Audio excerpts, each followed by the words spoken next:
Assalamualaikum warahmatullahi wabarakatuh. Bertemu lagi bersama Ibu pada pelajaran kimia. Kali ini kita akan membahas materi untuk pemantapan PTS kelas 12 IPA semester ganjil.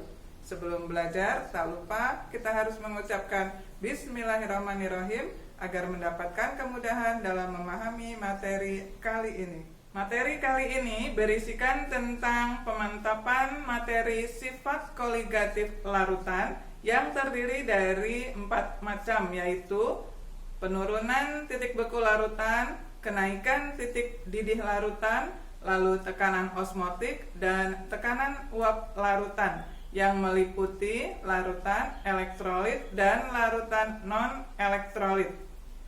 Kita mulai ke soal yang pertama. Sebanyak 18 gram zat non-elektrolit dilarutkan ke dalam 200 gram air. Bila penurunan titik beku molal air adalah 1,86 derajat Celcius per molal dan titik beku larutannya adalah min 0,93 derajat Celcius. Yang ditanyakan adalah massa molekul relatif zat tersebut, atau lambangnya adalah Mr. Kita tuliskan rumusnya, yaitu rumus penurunan titik beku larutan, yaitu delta TF sama dengan gram per mr dikali dengan 1000 per P lalu dikali dengan KF. Pada soal ini yang ditanyakan adalah MR-nya, yaitu ini. MR ada di bagian penyebut. Untuk mencari MR, kita langsung mengubah rumusnya. MR letaknya tukar tempat dengan delta TF. Jadi rumusnya kita gabung, G dikali 1000 dikali KF, lalu dibagi dengan, ini pindah ke bawah, delta TF, lalu dikali dengan P. Kita masukkan angka-angkanya. Gramnya diketahui di soal adalah 18, lalu dikali 1000 dikali dengan KF itu adalah titik beku molal air. Dimasukkan 1,86. Lalu delta TF itu adalah selisih. Di sini ada min 0,93. Yang namanya delta itu kita masukkan nilai positifnya. Jadi 0,93 lalu dikali dengan P. P itu adalah massa air atau massa pelarut. Jadi dimasukkan 200 gram. Untuk mempermudah, ini bisa dicoret 0 dengan 0. Jika dihitung, nanti akan mendapatkan MR-nya adalah 180. Kita lanjutkan membahas soal yang kedua. Pada soal yang kedua, kita diminta menentukan besarnya kenaikan titik didih larutan sebanyak 34,8 gram. Larutannya yaitu kalium sulfat atau K2SO4. Diketahui MR-nya sebesar 174 dan mengurai sempurna dalam 300 gram air dengan kenaikan titik didih molal air sebesar 0,52 derajat Celcius per molal. Di sini ada kata-kata mengurai sempurna, berarti K2SO4 ini menggunakan rumus yang larutan elektrolit. Kita cari dulu jumlah ionnya. K2SO4. Ini K-nya ada 2, lalu SO4 ini satu kesatuan, 2 ditambah 1, maka jumlah ionnya nanti ini adalah 3. N-nya nanti 3. Kemudian ada kata-kata mengurai sempurna. Mengurai sempurna itu maksudnya alfanya sama dengan 1 atau derajat ionisasi.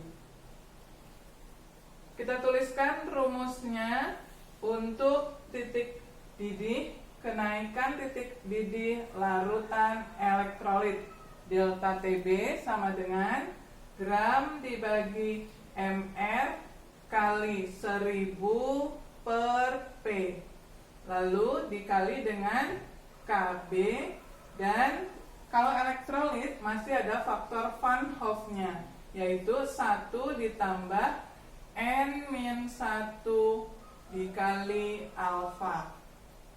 Kita masukkan angka-angkanya. Delta TB sama dengan gramnya diketahui di soal 34,8, lalu MR-nya itu adalah yang 174, lalu dikali dengan 1000 per P itu adalah massa pelarut atau massa air 300 dikali dengan KB. KB itu adalah kenaikan titik didih molal, yaitu 0,52 dikalikan dengan 1 plus N-nya diganti dengan angka 3 karena jumlah ionnya 3. 1 plus 3 dikurang 1, lalu dikalikan alfanya. Tadi ada angka 1 karena mengurai sempurna, dikalikan 1. Lalu ini cara menghitungnya, berarti 34,8 dibagi 174, ini dicoret saja, dikali 10 per 3, lalu dikalikan 0,52, lalu dikalikan yang dalam kurung ini adalah 1 ditambah, ini dikurangi jadi 2. 1 ditambah 2 ini menjadi 3. Dan ini angka 3-nya juga ada yang di atas dan di bawah, bisa dicoret, dihitung, didapat nanti delta TB-nya itu sebesar 1,04 derajat Celcius. Jika pertanyaannya hanya besarnya kenaikan titik didih, berarti sampai di delta TB saja, karena ini definisinya adalah kenaikan titik didih. Nah, sekarang jika ditanyakannya adalah titik didihnya, titik didih larutan. Jadi bedakan, ada pertanyaan kenaikan titik didih, ada juga yang titik didih larutan. Itu hasil ini harus ditambahkan dengan 100 ditambah delta TB. Jadi titik didih larutan itu lambangnya adalah TB, dan 100 ini adalah titik didih air. Jadi harus ditambahkan hasil perhitungan delta TB, jadi 100 ditambah 1,04, jadi hasilnya 101,4 derajat Celcius. Kita lanjutkan membahas soal yang ketiga. Sebanyak 6,84 gram sukrosa dengan MR sebesar 342 dilarutkan di dalam air sampai volume larutannya 200 ml pada suhu 28 derajat Celcius. Jika diketahui R-nya sebesar 0,082, kita diminta menentukan besarnya tekanan osmotik larutan tersebut. Diingat lagi, rumus tekanan osmotik itu adalah P sama dengan M dikali R dikali T.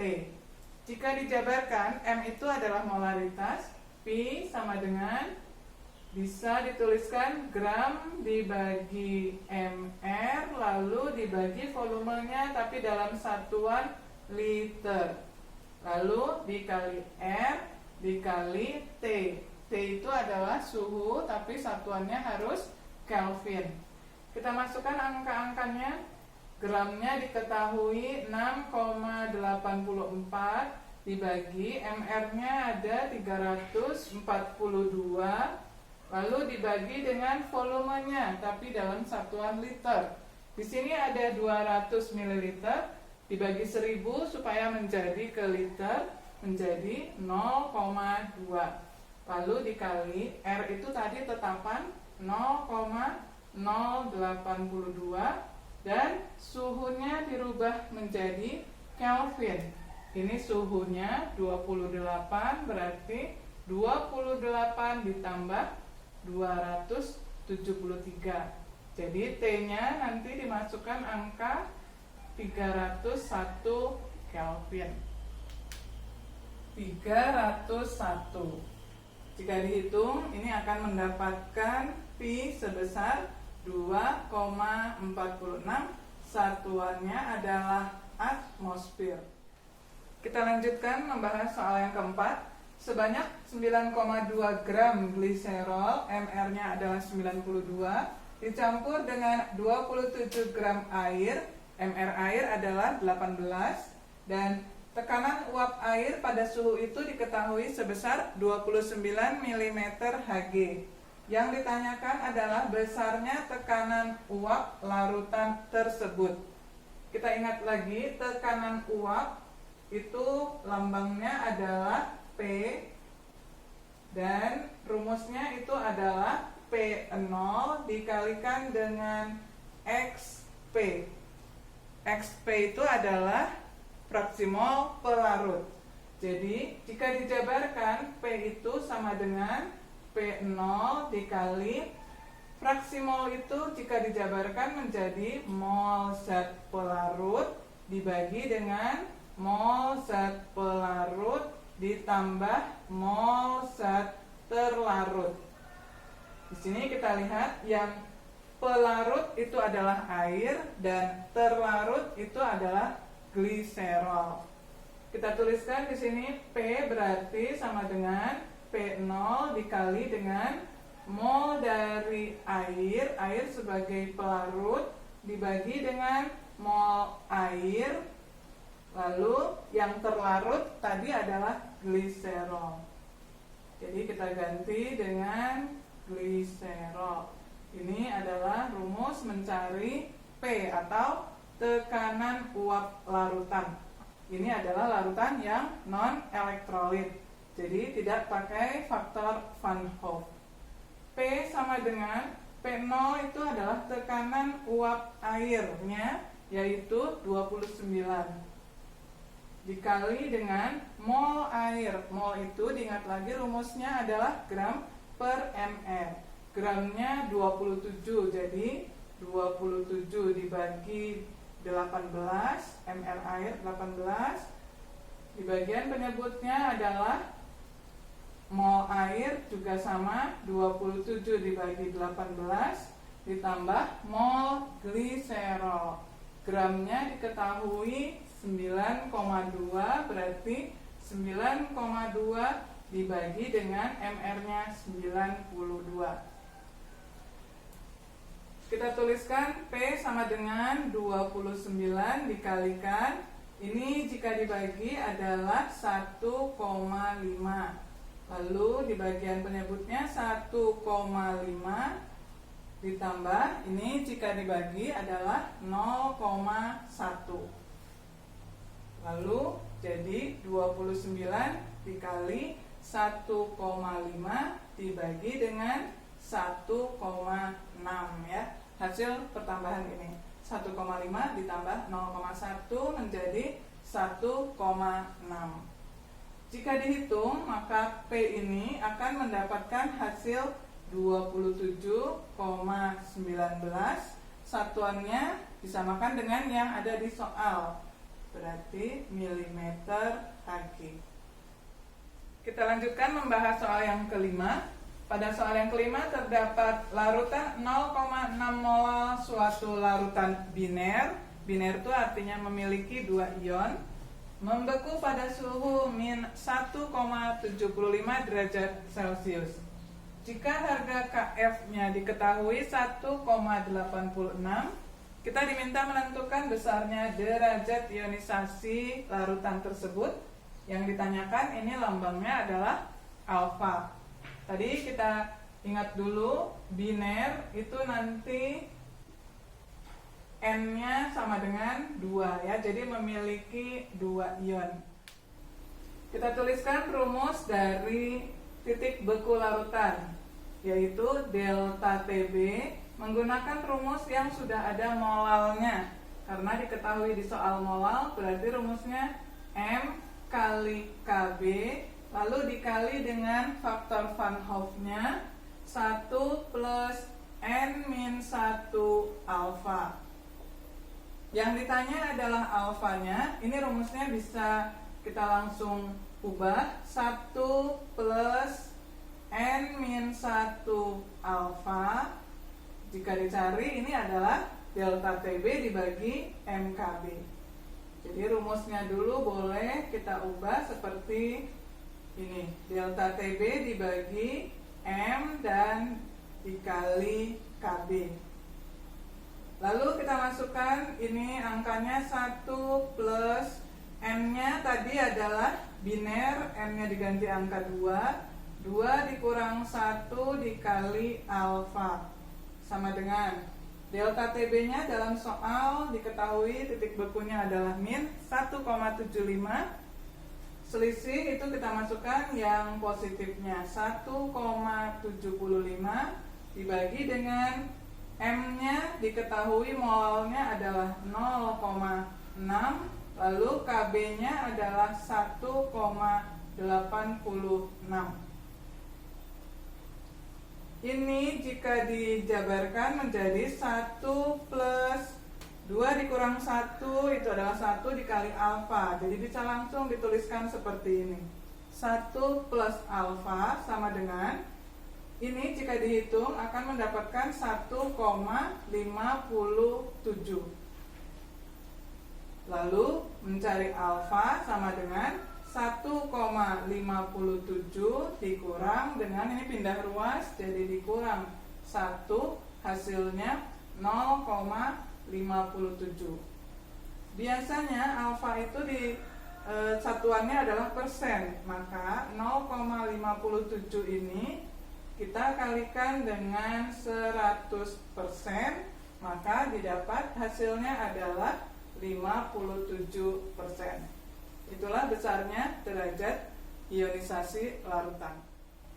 Alhamdulillah, pembahasan materi kali ini tentang soal-soal sifat koligatif larutan telah selesai kita bahas. Semoga kalian dapat memahaminya dengan baik, dan jika kalian membutuhkan soal latihan yang lebih banyak tentang sifat koligatif larutan, kalian dapat mengunjungi blog kimia. Semoga dimudahkan, blogspot.com. Semoga bermanfaat. Wassalamualaikum warahmatullahi wabarakatuh.